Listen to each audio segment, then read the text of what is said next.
Okay, so I'm here with Anna Kaszycki, and I hope I pronounced that right, Anna. So getting closer, I'm working on it.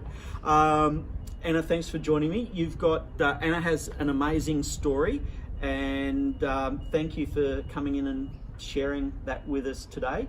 So Anna, you at 14 decided that rowing was something that you were going to try, and then 3 years later you're competing for a world or at a world championships. And then, you know, what I'd love to do is just explore that period, because that's a pretty amazing story in and of itself, to just make a decision at what I would imagine is a very technical sport, and then 3 years later be at that level. So what got you into rowing? First, thank you so much for having me today, Derek. So I started rowing. It was more of a dinner table discussion. My sister rowed before me, and she came home and she spoke about catching crabs, and I thought that you threw a fishing line over the boat and you reeled in some crabs, but it's actually a technical issue where the oar, I think, goes under or somewhere, gets, you know, in your face, and someone falls out of the boat, like most of the time. Crab bait. So I was very wrong. And I started coxing, which is the little person who steers and tells you what to do, but I was really bad at that. So unfortunately I'm way too big to cox. They're tiny people. But yeah, I picked up my first oars in year 8 in Brisbane when I started rowing, and my first year I was in, you know, the first boat, but not particularly, you know, anything incredible. I tried a lot of sports, but nothing ever really, you know, I did lots of training, like for swimming, let's say, but I never really felt like I improved. So with rowing, it was kind of a no-brainer for me. I just kind of, the more I trained, I could see myself improving, and I think it's important to recognize, like, if you see, you know, your potential in yourself, and other people saw it in me as well, that I was like, okay, I'm going to give this a go. And it's that consistency and commitment to training, I guess, and you do see that improvement, and it gets you where you want to, gets you where you need to be, I guess. Yeah. So I mean, in year 9 I started rowing in off season, and that meant I pretty much spent my weekends, afternoons, you know, evenings, you know, training at the local rowing club down the road. And you know, when other people were maybe going out, seeing their friends, partying, family events, I was, you know, sitting in the erg room, just going away and, you know, doing the weights and, you know, riding my bike and running, and I loved it. It was like just so beautiful to be outside, meeting great people, and there's something about rowing which, you know, I can't speak for every sport, but it's like this beautiful feeling of when the boat's running well, and when things are going well, you feel so good, and I think it's kind of addictive a little bit, so that was, and that you just raised there, sort of making decisions around where you prioritize your time at particular points, and obviously when you're driving for a goal, so you're obviously fairly driven by that point where you're having to make conscious sacrifices around your social life and where you're spending your time, but you've got a bigger goal. You obviously had a bigger goal you were working to at that time, and that sort of emotional roller coaster is a real challenge for any teenagers, but I guess particularly for 15, 16-year-old girls that are going through, you've got high school, you've got pressures of high school, you've got pressures of social life, you've got your commitment to your sport, sort of juggling all of that. How did you find that sort of process? Well, in terms of school, I'm probably not the best person to talk to. I worked really hard, but I'm not the smartest person. You know, I wasn't one of those kids who just got an A. But I fell asleep a lot at school because I was up at 4 in the morning. My teachers knew my name when my head wasn't on my arms. So yeah, I think it was, I guess, like the best way I can think of it was that, you know, when I thought of like spending time with my friends and my family, like I loved them and it was great, but I think something about rowing, to me, it was like I see myself improving every time I put my hands on those oars and I just get to work. And whereas when I spent time with my friends, like they might have been like drinking or doing other stuff, and I just kind of thought, well, that'll be there for me at another time in my life. But this right now, where I am, it just felt like if I don't take advantage of this opportunity, then I might never have this again. And it got me out of the house, and I, you know, had a difficult upbringing. So it was just, you know, I can see myself improving with every session, so I may as well give this everything I've got. Awesome. So you went through, you had some great results with your rowing as a junior, and then all of a sudden, somehow, somewhere along the line, scholarship opportunities in the US gets on your radar. How did that come about? It wasn't like sort of a clear process actually. So I went to my first Junior World Championship in Year 12, so I was 17. We came 7th in the double scull. We had some offers then, you know, from some different schools, but we, you know, being like these young kids from Australia, were like, oh, what does that mean? Like, we don't know, what are you talking about? So, you know, and I didn't particularly have the best opportunity, like the best experience in that first World Championship. My health and a lot of things like just were flaring up. So I, you know, had a second chance the next year when I became a world champion, where all these offers again started coming in from like Princeton, Harvard, all the stuff, and we're like, whoa, what? The other girls I were with, they already had sort of uni and family and stuff going on for them. So for them it was like, no, I'm not interested. But for me, I was like, whoa, this is really cool. Yep. But I had this idea in the back of my head that if I took that opportunity initially, that I wouldn't be able to row for Australia because I'd be removed from the system. So I ended up staying in Australia for a bit, was training for under 23 teams, you know, next step from juniors, and it was really tough. I wasn't improving. I didn't feel like I had the same environment and the same things going for me as a junior.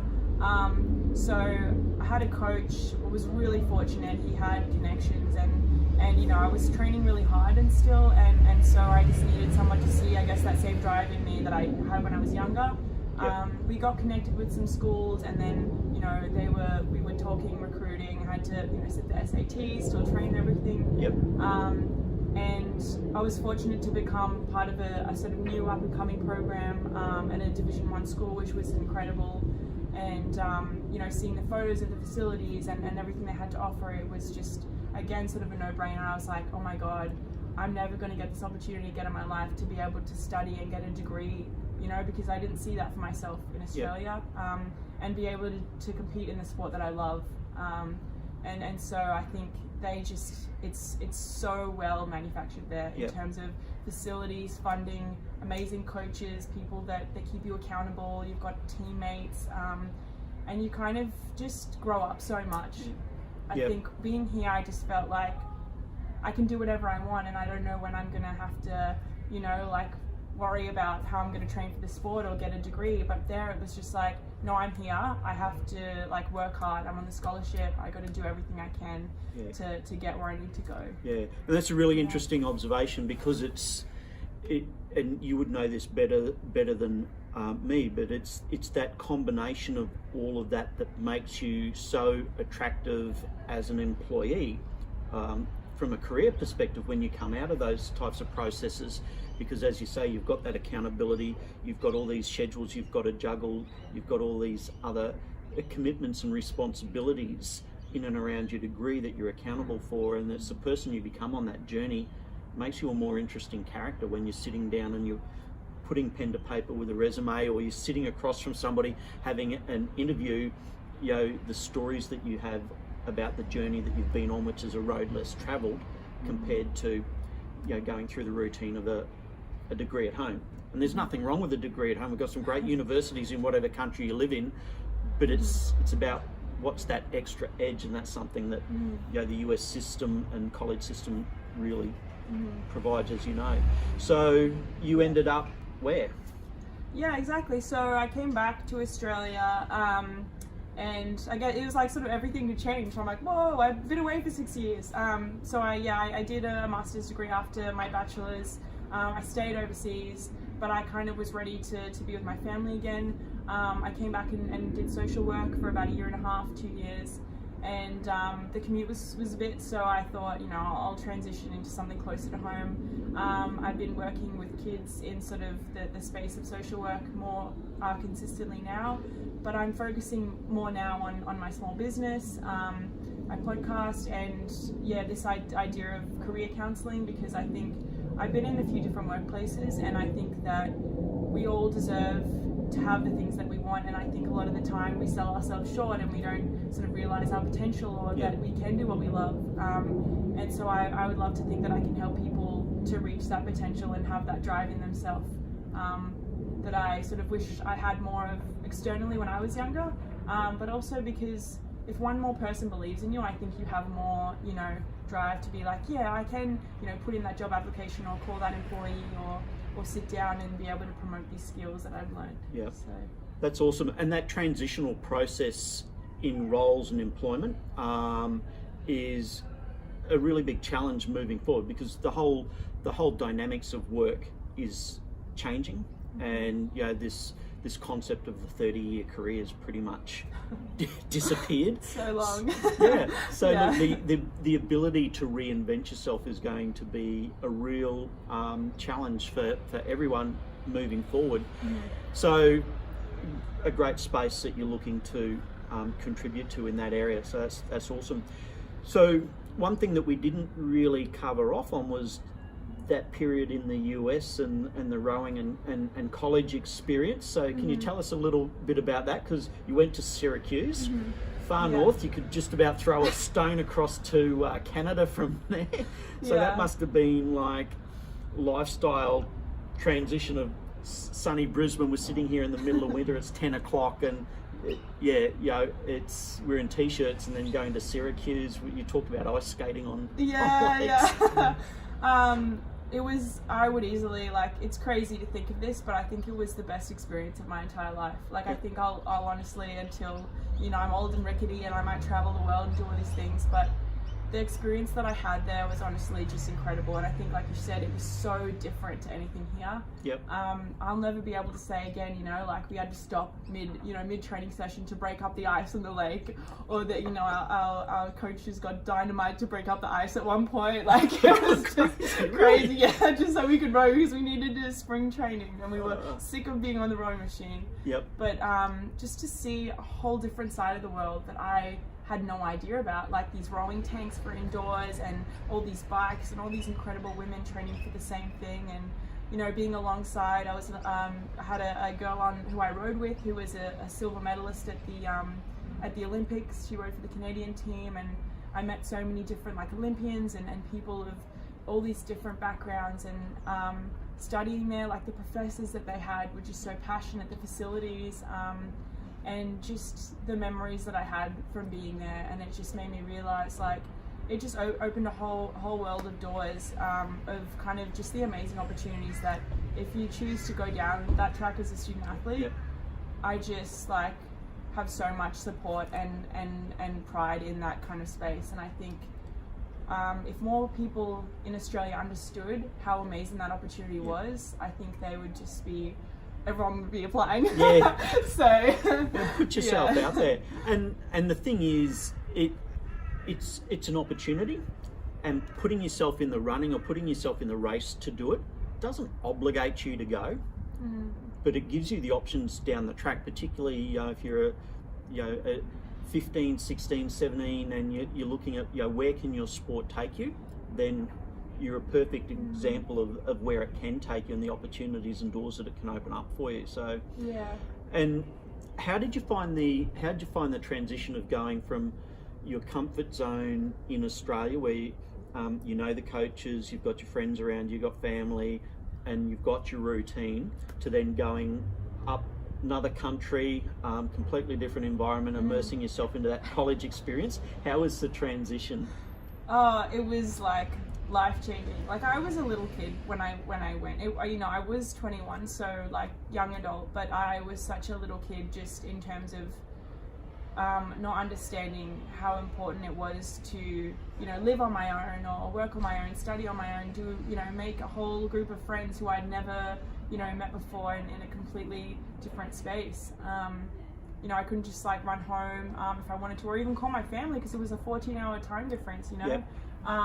So I think of when I first went there to when I came back, and I was an adult when I came back. I knew, okay, this is what I deserve, this is the things that I'm looking for in my life. And I think that whole experience was so transformational, because I think if you can be a student and an athlete then you can do anything in life. Yeah.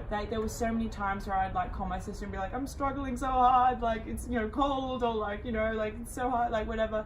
But then, you know, I look back and I think, if I can do that, I can do anything. Yeah. And it's just, it's amazing. And I wouldn't have changed it for the world. And I think just kind of reiterating what you were saying before about employability. So I was fortunate enough to have this amazing head coach, Justin Moore, who was multiple national champion and coached, you know, the national team for the US, and he had this amazing ability about him, very teacher-like. He'd sit us in front of this big blackboard and be like, do you even know like this opportunity? And he'd say things like, when you go for a job, you know, they're gonna ask you why we should pick you. And you know, and they're gonna say, you know, if your GPA is a 3.0 instead of a 4.0, it's a 4-point scale. Yep. And there's an honors student, and then you're there, why would they pick you? And you've got so much, you know, determination, commitment. You know, you're able to deal with setbacks. I didn't get the best erg score every test.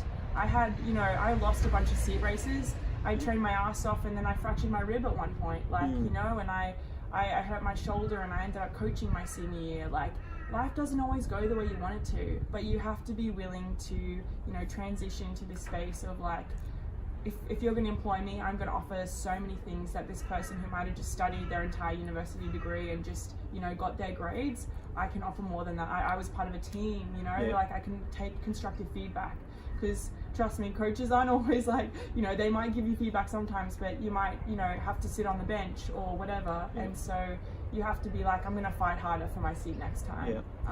That's a really, really interesting observation, because look, and please don't take this statement wrong, I'm not belittling a degree. You need your degree, but your degree is really your entry, your ticket to get in the queue, because lots of people have a degree. It's the person that you are, it's the person that you become in this whole journey that puts you apart in a whole other level above somebody that's just got a degree, because you're bringing international connections, you're bringing international networks, and that whole experience that you've just explained makes you who you are, makes you a more interesting character, makes you more employable. It's potentially your edge. Otherwise, your degree at the end of the day is literally your piece of paper that lots and lots and lots of other people have. So it's not your point of differentiation, it's just the entry level to allow you to come to the table for a job interview. Totally. I think as well, like it's a 4-year degree, you know, so you got to brace yourself, and I think like being in that experience, like as tough as it was, it never really like it crossed my mind to come home, because it's kind of like, if I give up on this, then I'm giving up on so many opportunities that would come up later in life. And I think it's almost like life, like you're gonna have to overcome these hurdles that are only gonna get bigger. And so you may as well just take it from the perspective of, what can I learn from this? What can I, you know, offer this opportunity, and what can I, you know, gain from this as I move forward to make, you know, my life, you know, what it is. And you're going to learn so much from being a student athlete if you take this opportunity that is transferable into life. So excellent. So Anna, you've got a great podcast going on, you're doing some amazing interviews, so do you want to tell us a little bit about the podcast, and we'll make sure that we put a link to your podcast in the description notes with the video. Yeah, that'd be great, thank you. So my podcast and my brand is called Aspire Beyond Greatness, and I interview a lot of adults, entrepreneurs, athletes, different people, walks of life, and essentially it's to inspire youth to become the best version of themselves. What I'm focusing on mainly is, you know, helping youth to figure out what career that they want. I think that a lot of the time we get this idea of being in school that we have to have a 9-to-5 corporate job or whatever it is to be happy. We, you know, have our kids, have our house, and then that's it, that's our life. But I think there's so much more to life, and I think that we need to figure out what we love and how we can live the life that we want on, you know, the path that presents itself. So that's kind of the message that I get from a lot of the people that I interview, and also just that, you know, you design the life that you want, and I think it's important for people to understand that You know, you might think that I want to be a lawyer at 18, and if you know you're not enjoying law school and it doesn't seem like what you want, you're like, oh my god, like my life's ruined. No, you can, you know, start up a coffee shop, or you know, become an athlete at any age. Whatever it is that you want to do in life, it is possible.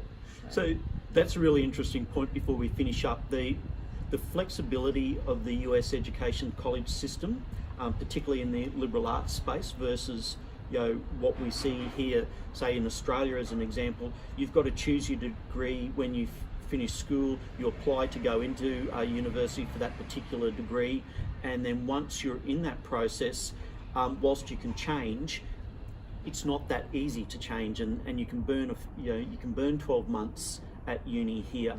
Whereas can you maybe just touch a little bit on the US system and the flexibility around the education process and being able to try different things within that first 2-year process and pivot before you need to sort of choose a major?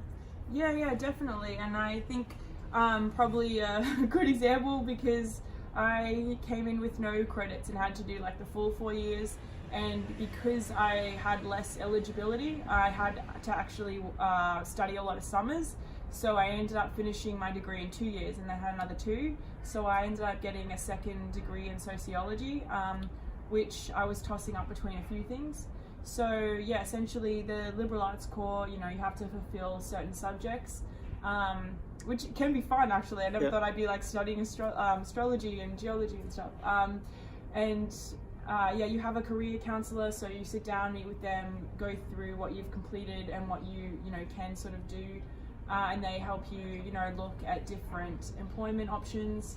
I think something great about the system there as well is that, you know, a lot of it's live on campus, and you have opportunity to, especially if you're in like a science or health space. So I ended up working for a few different research labs for psychology PhD students.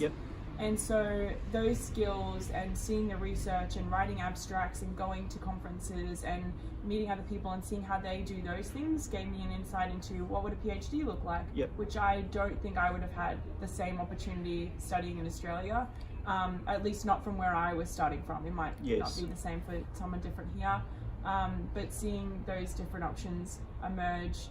And so yeah, it gives you more flexibility with what you want to do, to pick after 2 years, because when you start college, like most of them are babies. You kind of just go there, you're like, oh, I'm in a sport and school, and it's so fun, and you just kind of, you know, you're learning, and then 2 years in, then you kind of figure out, you know, what you actually want to do, and then in the 3rd and 4th year, taking classes directed at your career. And you know, I studied psychology, so it was like you could pick forensic psychology, or you know, cognitive behavioral classes, or relational psychology, like things that were really focused on what you wanted, and you could learn firsthand, like if I want to have a career in this, what's that going to look like?